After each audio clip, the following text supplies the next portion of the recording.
that President Duterte has had some rather unkind things to say about you and your work. And given that the terms in the Philippines are long, we're only less than, I guess, halfway through the presidential term. How do you plan to work on that relationship with President Duterte so that you can continue productively in your role? From day one, I always hoped it would have been better. I remember right after we won the elections, I tried reaching out to him already. He did not want a joint inauguration for both of us. For our American friends who are here, in the Philippines, the Vice President is elected directly by the people. So most of the time, the Vice President comes from a different political party than the President. The worst thing about it is, as I've said in my speech, we don't have any real mandate except to be ready to succeed the President just in case something happens to him. It has been a very, it gives a very precarious situation, especially if there is a lot of animosity between the President and the Vice President. So it would be to the benefit of the country if the President and the Vice President at least work well together. But shortly after we had our separate inaugurations, the President had sort of a change of heart and appointed me to head the housing agency. But the honeymoon did not last long. There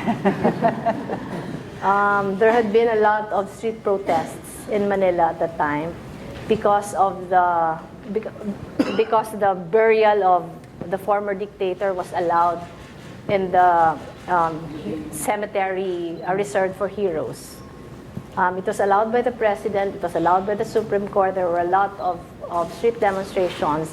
I was accused of having instigated those street demonstrations. I was not allowed anymore in the cabinet meetings, so I resigned.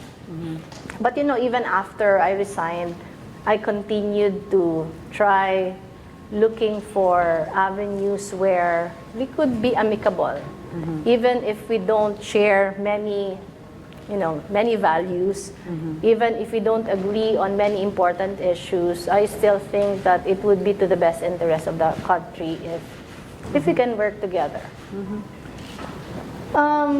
The relationship has been civil most of the time, but the President would issue statements from time to time that are a little combative, and it has polarized our supporters. But I am well aware that we will still be President and Vice President for the next 3 years. So I keep telling my staff that in spite of the noise, we have to have our eyes on the target, to be mindful of what we want to achieve after 6 years, to have a laser-like focus on the things that we want to do, despite the atmosphere. We have been surviving pretty well. I think, the most vilified of all the national government officials. But it has not. I have not allowed it to affect the work that I'm doing. Most of my days are focused on reaching the farthest peripheries of the country. Most of the adopted communities that we have under our Angat Buhay are in the farthest islands of the country.